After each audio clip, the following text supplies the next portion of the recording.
Muito bem, nesse vídeo vamos ver como aplicar e controlar filtros inteligentes, os Smart Filters. Para aplicar um filtro diretamente na imagem, basta escolher o filtro no menu Filter.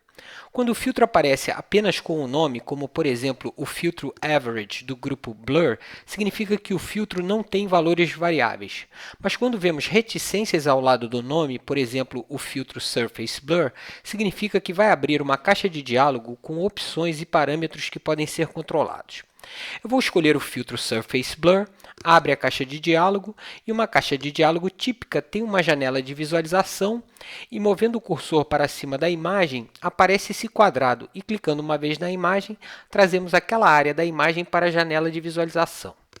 Abaixo da janela temos controles para aproximar ou afastar a área que está sendo visualizada. Vários filtros têm a opção Preview e ligando e desligando essa opção, podemos comparar a imagem original na área principal com a imagem modificada pelo filtro na janela de visualização. Muito bem, e abaixo temos os controles do filtro, e cada filtro tem o seu conjunto particular de opções e parâmetros. Eu vou, por exemplo, aumentar o valor do raio para 10 e o threshold para 40 e confirmar. OK. E o filtro é aplicado diretamente na imagem. Mas aqui eu quero chamar a atenção para o fato de que, aplicando dessa maneira, os pixels da imagem são modificados de maneira permanente. Isto é, a imagem original é modificada de maneira permanente e o filtro não pode mais ser editado. Eu vou desfazer pressionando o comando Ctrl Z e a melhor maneira para aplicar filtros é primeiro converter a camada para Smart Filters. Menu Filter, Convert for Smart Filters. Aparece uma mensagem avisando que para que os Smart Filters possam ser aplicados e reeditados, a camada será convertida para Smart Object. OK.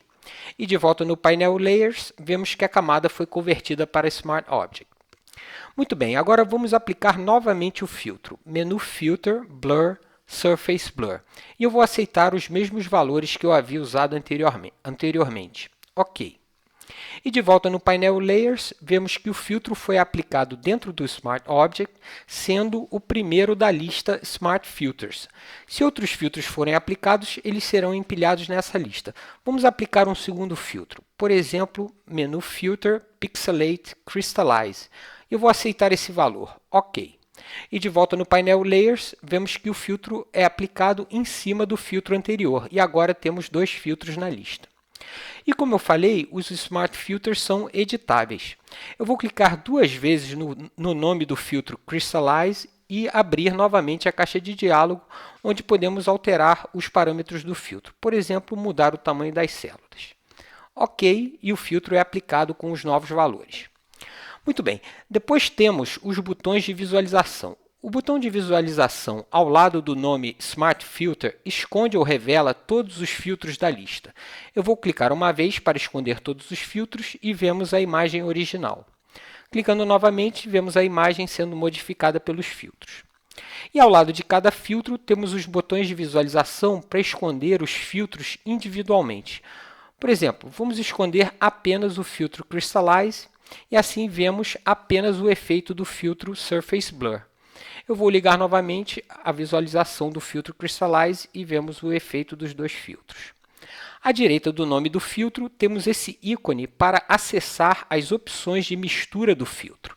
Eu vou clicar duas vezes no ícone e abre a caixa de diálogo Blending Options e entre parênteses o nome do filtro, Crystallize.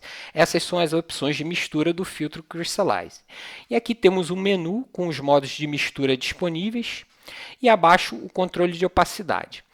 Eu vou, por exemplo, escolher o modo de mistura Overlay, que aumenta o contraste. Bem legal. OK. E para jogar fora um filtro, você pode arrastar o filtro individualmente para o lixo no rodapé do painel Layers ou deletar todos de uma só vez arrastando a linha Smart Filters para o lixo. Eu vou desfazer pressionando o comando ou Ctrl Z. E para terminar, você deve ter reparado que temos uma máscara associada aos Smart Filters. Nesse momento, a máscara está em branco, isto é, não está bloqueando nada, e os filtros estão atuando em toda a imagem.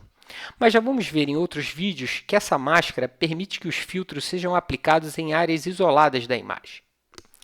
Muito bem, E assim aplicamos e controlamos os Smart Filters com muita flexibilidade e muito potencial criativo, podendo combinar e experimentar um ou vários filtros de maneira editável e sem danificar a imagem original. Divirta-se e no próximo vídeo vamos ver mais detalhes sobre o filtro Gaussian Blur. Fique ligado!